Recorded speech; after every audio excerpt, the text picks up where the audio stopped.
एक समय की बात है, सियाना नाम के गांव में बेन नाम का एक जमींदार रहा करता था। वो बहुत ही अमीर इंसान था। अमीरी तो जैसे उनका पुश्तैनी हक था और उसमें से बेन और भी अमीर बनने की चाह रखता था। बेन अमीर बनने की लालच में बहुत ही दुष्ट और दुराचारी बन गया था। वो हमेशा कर्ज दिए हुए पैसे बहुत ही सख्ती से वसूल किया करता था। बेन किसी की कोई परवाह नहीं किया करता था। इसीलिए बेन के पास से जिसने भी कर्जा लिया था वे सब भिखारी बन गए थे। लेकिन लोगों के पास कर्जा लेने के लिए बेन के अलावा कोई और विकल्प भी नहीं था। बेन सिर्फ सियाना में ही नहीं, आस पड़ोस के गांव के लोगों को भी कर्जा दिया करता था। पास में ही मोरगोना नाम के गांव में स्टुअर्ट नाम का एक गरीब किसान रहा करता था। स्टुअर्ट बहुत ही मेहनती किसान था। वो अपनी खेतों में कड़ी मेहनत किया करता था और जो अनाज की उपज होती उसी से अपने परिवार का पालन पोषण किया करता था। लेकिन स्टुअर्ट की बेटी लियाना बड़ी हो गई थी और उसकी शादी के लिए स्टुअर्ट को बेन से कुछ कर्जा लेना पड़ा था। गरीबी के मारे और कर्ज के बढ़ते हुए ब्याज की वजह से स्टुअर्ट उसे नहीं चुका पाया। ब्याज तो जैसे उसके ऊपर एक पहाड़ की तरह बढ़ ही रहा था। मोरगोना में स्टुअर्ट की तरह और 15-20 लोग थे जिन्होंने भी बेन से कर्जा लिया हुआ था। वे भी गरीबी के कारण उस वक्त पर लौटा नहीं पा रहे थे। सालों से मोरगोना में कोई वसूली न होते देखकर बेन ने मोरगोना के सब कर्जदारों के घर और जमीनों को जब्त कर उसकी नीलामी की जाए ऐसी सूचना अपनी मुनीम को दी। मुनीम तुरंत ही मोरगोना में दाखिल हुआ और सारे कर्जदारों को इकट्ठा कर उनसे बात करने लगा। तो मोरगोना के मेरे प्यारे से कर्जदारों, तुम सब मेरी बात कान खोल के सुन लो। अगर 8 दिन के अंदर अंदर तुमने अपना सारा कर्जा या उसका ब्याज तुम अगर नहीं चुका पाए तो तुम्हारी सारी जमीनें और घरों को नीलाम किया जाएगा। समझे कि नहीं? तो चलो 8 दिन बाद मिलते हैं। मुरगोना के सारे कर्जदारों के पैरों के नीचे से मानो जमीन खिसक सी गई थी। 8 दिनों में वो भला कहाँ से इतने सारे पैसे जुटा सकते थे? सभी लोग परेशान हो गए। स्टुअर्ट तो कुछ ज्यादा ही मायूस हो गया था। वो गरीब जरूर था लेकिन स्वाभिमान, इज्जत इन सब की स्टुअर्ट की नजरों में बहुत ही ज्यादा अहमियत थी। इन 8 दिनों में स्टुअर्ट ने कर्ज के पैसे जुटाने की अपनी सारी कोशिशें की और साथ में वो भगवान से प्रार्थना कर रहा था कि भगवान उसको इस मुसीबत से निकाल ले। लेकिन स्टुअर्ट की वो सारी कोशिशें असफल रही। देखते ही देखते 7 दिन खत्म हो गए। 8वें दिन की शाम में भी पैसों का कोई इंतजाम नहीं हुआ। स्टुअर्ट अब बहुत ही निराश हो गया था। अगले दिन के अपमान से कैसे बचा जाए इसका कोई हल स्टुअर्ट के पास नहीं था। रात जैसे जैसे बढ़ने लगी वैसे वैसे स्टुअर्ट के दिमाग में एक ख्याल पक्का होने लगा और वो ये था कि सबके सामने अपमानित होने से अच्छा ये होगा कि वो उस जगह को ही छोड़कर चला जाए। और वैसा करने का उसने सोच भी लिया था। मध्य रात्रि होते ही स्टुअर्ट गांव के बाहर एक घने जंगल की ओर चल पड़ा। उस जंगल में एक बहुत ही गहरा तालाब था और उस तालाब के पास एक जिन रहता था। थोड़ी देर चलने के बाद स्टुअर्ट को एक तालाब दिखा। चांद की रोशनी से वो तालाब रात में झिलमिला रहा था। स्टुअर्ट ने सोचा एक बार भगवान को याद किया जाए। ये सोचकर स्टुअर्ट उस तालाब के किनारे घुटनों पर बैठकर अपनी आंखें बंद कर कुछ बोल रहा था। उसी तालाब के पास बहुत ही बड़ा एक इमली का पेड़ था। उस पेड़ पर एक जिन रहता था जिसके एक डाली को पकड़कर एक जिन सुकून से झूला झूल रहा था। रात के समय किसी इंसान की आवाज सुनकर जिन ने झूला झूलना बंद किया और डाली से आवाज की ओर देखा तो एक इंसान तालाब के किनारे बैठकर कुछ बोल रहा था। ये सब देखकर जिन थोड़ा चौंक गया। वो सोचने लगा, बीच रात एक अकेला इंसान, वो भी इतने घने और डरावने जंगल में। कुछ तो गड़बड़ है। चलो जाकर देखता हूँ आखिर माजरा क्या है। स्टुअर्ट अपनी प्रार्थना खत्म कर वहाँ से आगे बढ़ने वाला था, तभी अचानक जिन उसके सामने जाकर खड़ा हो गया और जोर जोर से हंसने लगा। जिन को सामने देखकर स्टुअर्ट जिन के ऊपर जोर से चिल्लाया, कौन हो तुम? तुम जो भी हो मेरे सामने से हट जाओ। जिन को स्टुअर्ट की बात सुनकर अजीब लगा कि ये इंसान मुझे देखकर थोड़ा भी डरा नहीं। तभी जिन जोर से स्टुअर्ट से बोल पड़ा, कौन हो तुम? शायद तुमने मुझे पहचाना नहीं। मैं हूँ इस जंगल का जिन। तो मैं क्या करूँ? तुम जिन हो या कोई भूत, मुझे उससे क्या? मैं तो इस जगह को छोड़ के जाने वाला हूँ, और वो भी हमेशा के लिए, और शायद ही इस जगह पर मैं कभी वापस आ पाऊँ। स्टुअर्ट की बात सुनकर जिन को हंसी आई और वो जोर जोर से हंसने लगा और स्टुअर्ट से, तुम्हारी ये सोच मुझे तो बड़ी अच्छी लगी। तुम यहाँ से हमेशा के लिए चले जाओ, ये तो मेरे लिए अच्छा ही है। लेकिन क्या मैं तुमसे पूछ सकता हूँ कि तुम यहाँ से क्यों जाना चाहते हो? जिन के बहुत जोर देने की वजह से स्टुअर्ट ने अपनी सारी कहानी जिन को बताई। स्टुअर्ट की कहानी सुनकर जिन को बहुत खुशी हुई, क्योंकि बहुत दिनों बाद उसे किसी को सताने का मौका जो मिला। इसीलिए जिन खुशी के मारे झूम रहा था और पेड़ की डाली से झूलते हुए जिन ने स्टुअर्ट से कहा, बस इतनी सी बात? अरे इतनी सी बात के लिए तुम यहाँ से जाना चाहते थे? तुम्हारा क्या जाता है इतनी सी बात कहने में? तुम तो एक जिन हो, इसलिए तुम्हें किसी बात की कोई फिक्र नहीं है। वैसे तुम्हें भी नहीं होगी, और वो भी हमेशा के लिए। वो भला कैसे हो सकता है? बताता हूँ। बस तुम इस जगह को छोड़कर मत जाना। अगर तकलीफ ही ना हो तो भला कौन इंसान अपनी जगह छोड़कर जाना चाहेगा? तो फिर ठीक है, चलो मैं तुम्हारे साथ गांव तक चलता हूँ और रास्ते में तुम्हें बताता हूँ कि तुम्हें आगे क्या करना है। स्टुअर्ट जिन के साथ गांव की तरफ निकल पड़ा। जिन ने स्टुअर्ट को आगे क्या करना है वो सारी बातें बताने लगा। जिन की बातें सुनकर स्टुअर्ट को अब अच्छा लगा। स्टुअर्ट जब गांव में पहुंचा तब तक सुबह होने को आई थी। स्टुअर्ट शांति से अपने घर जाकर सो गया। दूसरी ओर मोरगोना गांव के कर्जदार अपना कर्ज नहीं चुका सकते, इस बात का पूरा यकीन बेन को था। इसीलिए उनके घर और जमीन को नीलाम करने के लिए बेन ने अपने आदमी भेज दिए। थोड़ी देर सोने के बाद स्टुअर्ट अपने गांव के जमींदार के पास गया। स्टुअर्ट को घर आते देख जमींदार को लगा कि स्टुअर्ट पैसे मांगने आया है। तभी जमींदार बड़े दुखी आवाज में स्टुअर्ट से, स्टुअर्ट, मैं आप सब लोगों की मुसीबत समझ सकता हूँ, लेकिन मुझे माफ करना स्टुअर्ट। तुम सब लोगों का कर्जा चुका सकूं, इतनी बड़ी रकम तो मेरे पास नहीं है। कृपया मुझे माफ कर देना स्टुअर्ट। गांव के जमींदार उतने सक्षम नहीं है, ये बात स्टुअर्ट को पता थी। इसीलिए स्टुअर्ट ने बड़े ही शालीनता से जमींदार से कहा, नहीं जमींदार जी, मैं आपको ऐसे धर्म संकट में नहीं डालना चाहता। मैं तो बस आपसे ये कहने आया था कि आप बस मेरे साथ गांव की सीमा तक चलिए। कल रात निराश होकर मैं जंगल की ओर चल पड़ा था, लेकिन वन देवता ने मुझ पर कृपा कर मुझे कुछ धन दिया है। वो सारा धन मैंने गांव की सीमा के बाहर एक बड़े से पेड़ पर छुपा कर रखा है। वो सारा धन आप लेकर हमें मुक्त कीजिए। स्टुअर्ट की बात सुनकर जमींदार किसी को बिना बताए स्टुअर्ट के साथ गांव की सीमा पर चला गया। वहां जाते ही पेड़ पर बैठे जिन ने जमींदार के शरीर में प्रवेश किया। वैसे ही जमींदार का बर्ताव अचानक से बदल गया। वो हंसने लगा। ये देखकर स्टुअर्ट तुरंत बोला, ए जिन, ऐसा कोई काम मत करना कि किसी को हम पर शक हो जाए। ठीक है, चलो अब गांव में जाते हैं। अब नीलामी शुरू ही होने वाली होगी। स्टुअर्ट और जमींदार जब गांव में आए तो उन्होंने देखा बेन का एक आदमी बीचों बीच खड़े होकर नीलामी की शुरुआत करने वाला था।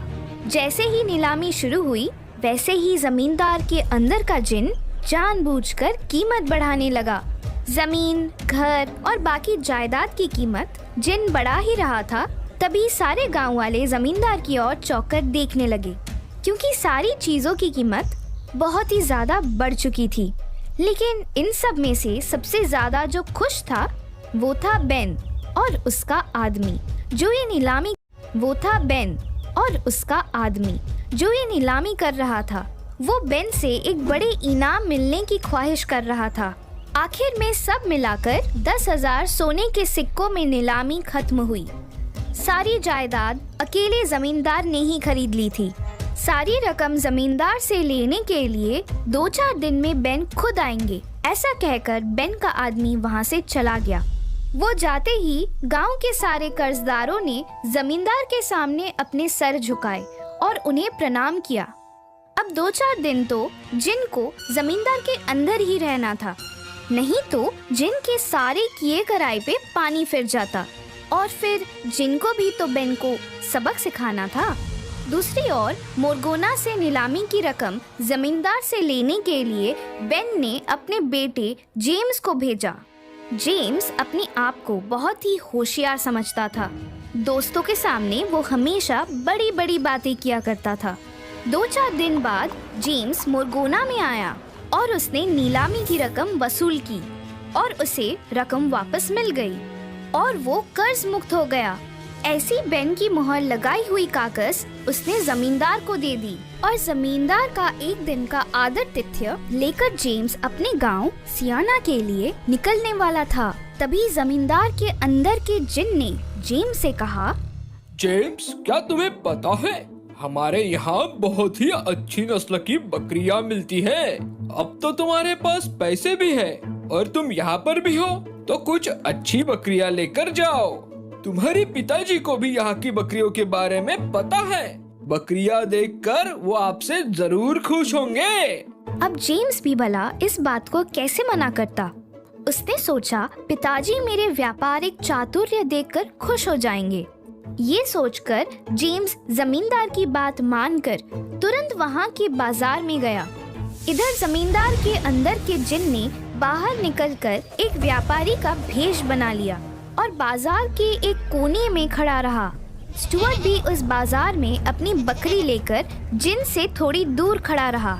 जेम्स बाजार में बकरियों की कीमत पूछते पूछते स्टुअर्ट के पास आया। स्टुअर्ट ने अपनी बकरी की कीमत बाकी बकरियों से 2 गुनी ज्यादा बताई।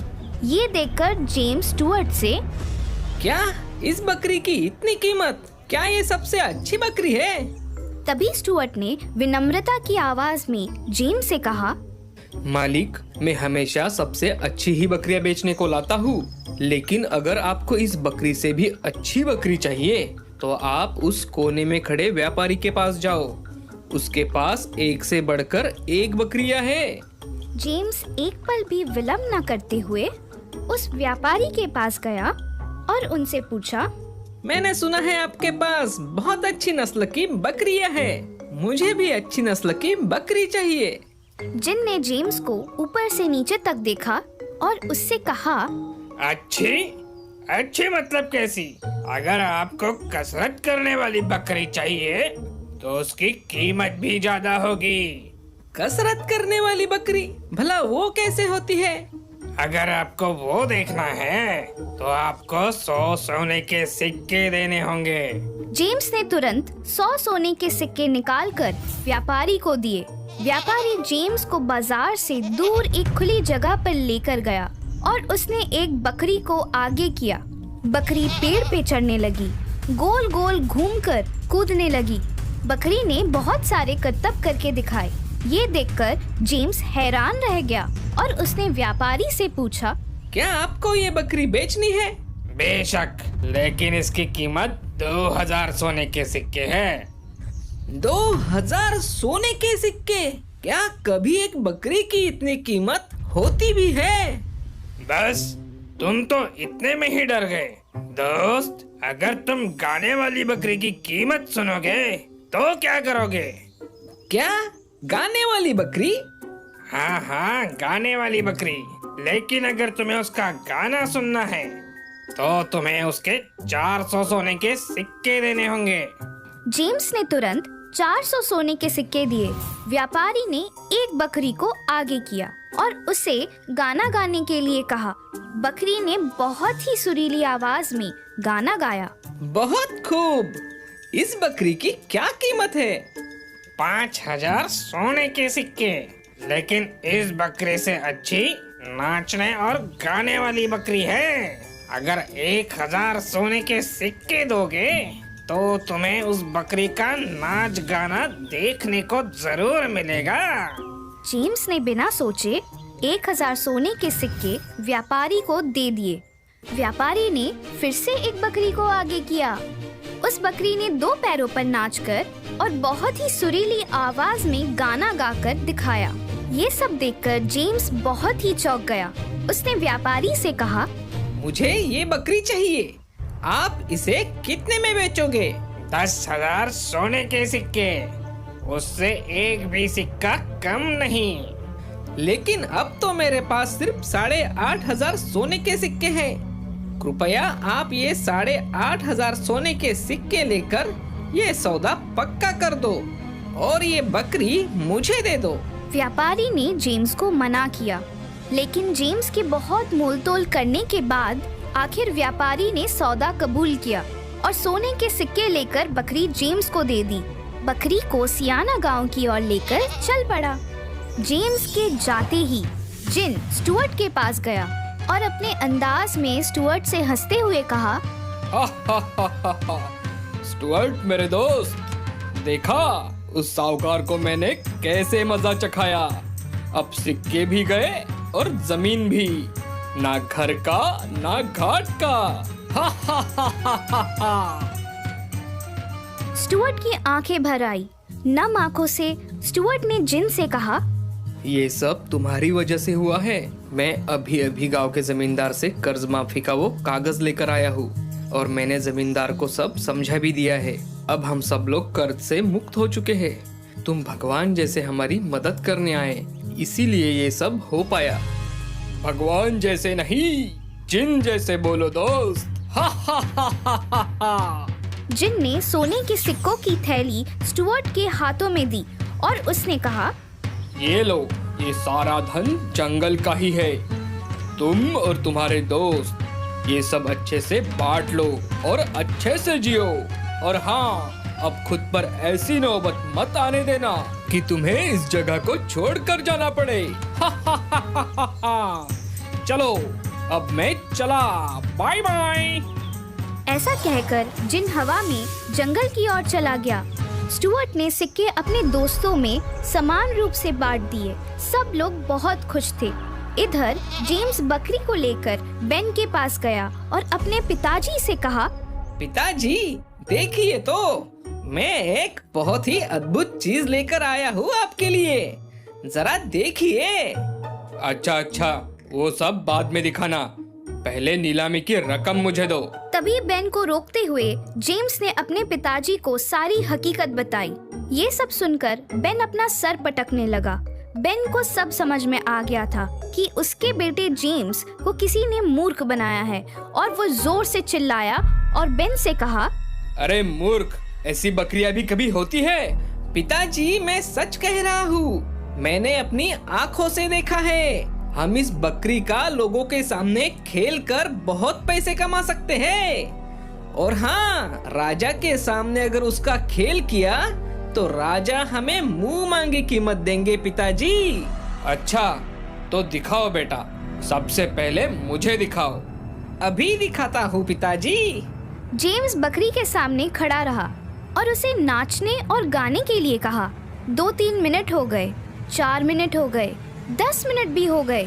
ना ही वो बकरी नाच रही थी और ना ही वो हिल रही थी। जेम उसके सामने डर के मारे वो बकरी को अलग अलग इशारों में समझा रहा था। वो अब बकरी के सामने तालियां बजाने लगा और ये सब देखकर बेन को बहुत गुस्सा आया। उसे ये अपमानजनक लगा और उसे शर्मिंदगी भी महसूस हुई। अपनी जगह से उठकर बेन जोर से जेम्स के ऊपर चिल्लाया और उससे कहा, अरे मूर्ख, तुम्हारी बकरी तो नाचने से रही, अब तुम ही नाच गाना करो और लोगों को पैसे फेंकने को कहो। अरे मंद बुद्धि, तुझे किसी ने उल्लू बनाया है। और तुम बन गए हो, समझे? उस दिन के बाद जेम्स ने कभी भी किसी के सामने अपनी बड़ाई नहीं करी। और रही बात बेन की, तो बेन ने वो बकरी अपने घर में हमेशा सामने रखी। और उस दिन के बाद बेन ने कभी किसी से ज्यादा ब्याज वसूल नहीं की।